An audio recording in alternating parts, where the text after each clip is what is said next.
यदि बिंदुओं 3, तथा 1, 2 को जोड़ने वाला रेखाखंड बिंदुओं P A, -2 और Q 5.3b द्वारा समत्रिभाजित होता है। समत्रिभाजित का मतलब तीन बराबर भागों में बंटना, तीन बराबर भागों में डिवाइड होना। ठीक है, तो ए और बी के मान मान ज्ञात करने हैं। ठीक है, सपोज दैट ये पॉइंट ए मान लो, 3, -4 को ए, तो 3, -4, 1, 2 को मान लो आप बी। ठीक है, तो बिंदु पी और क्यू इस रेखाखंड ए बी को तीन बराबर भागों में ए पी, पी क्यू और क्यू बी में बांटते हैं। तो ए पी, पी क्यू और क्यू बी क्या है, बराबर। पी है हमारे पास A, -2, क्यू है 5.3, बी। अब हमें ये तीनों भाग बराबर है। ठीक है, तो ये भाग 1 है, तो ये 1 + 1 कितने, 2। तो एपी और पीबी का रेशियो, एपी और पीबी का रेशियो होगा 1:2। ठीक है, और ए क्यू और क्यू बी का अनुपात हो जाएगा 2:1। तो यहाँ पर दो बराबर भाग है, यहाँ पर 1, 2:1। अब हमें किसी रेखाखंड को m/n में, किसी रेखाखंड को m/n में विभाजित करने वाले बिंदुओं के निर्देशांक मिलते हैं mx2 + nx1 upon m + n, my2 + ny1 upon m + n। तो ये x1 है, ये x2 y1, ये x2, ये y2। तो m पहले वाले में p के लिए ये 1 है, तो ये 2, तो 1:2। तो m की जगह आपको 1 रखना है। ठीक है, m की जगह कितना रखना है, 1।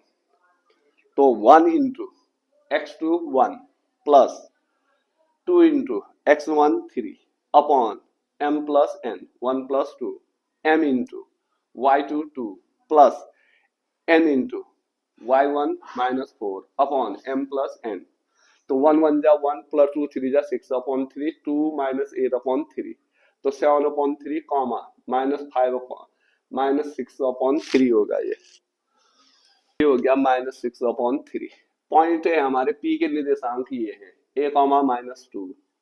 तो ये हो गया, ये इक्वल है, दैट मीन्स भुज भुज के बराबर होगा, कोटि कोटि के बराबर। ठीक है, तो यहां देखते हैं हम A, -2, यहाँ है = 7/3, क्या आ गया, -2। तो कोटि कोटि बराबर है, तो भुज भी क्या होगा, बराबर। तो A = 7/3। ठीक है, implies that A = 7/3। अब Q के निर्देशांक निकालने हैं, तो पॉइंट Q ए बी को 2:1:2 में विभाजित कर रहा है। तो M अब हमारे पास 2 होगा, N होगा 1। तो M × x2, x2 कितना है, 1 प्लस N × x1 3, फिर M 2, यहां पर मिस्टेक, ठीक है, 2 होना चाहिए, 2 × y2 2 प्लस N 1 × y1 कितना, -4।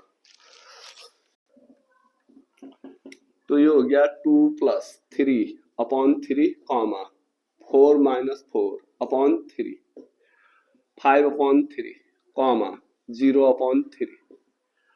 तो ये हो गया 5/3 कॉमा क्या, 0। अब यहाँ Q के निर्देशांक है हमारे पास 5/3 कॉमा b, ये दोनों बराबर है, तो भुज और भुज भी बराबर है। देखो 5/3 5/3, कोटि कोटि बराबर होनी चाहिए, इम्प्लाई b = 0। तो b की वैल्यू कितनी आएगी, 0, और a की वैल्यू आएगी 7/3। यदि p और q बिंदु इन दोनों बिंदुओं को जोड़ने वाले रेखाखंड को समत्रिभाजित करेंगे, तो a का मान आएगा 7/3, b का मान 0। तो हमारा इसके लिए हमें ये फॉर्मूला मालूम होना चाहिए, किसी रेखाखंड को m/n में विभाजित करने वाले बिंदुओं के निर्देशांक mx2 + nx1 upon m + n, my2 + ny1 upon m + n। ठीक है।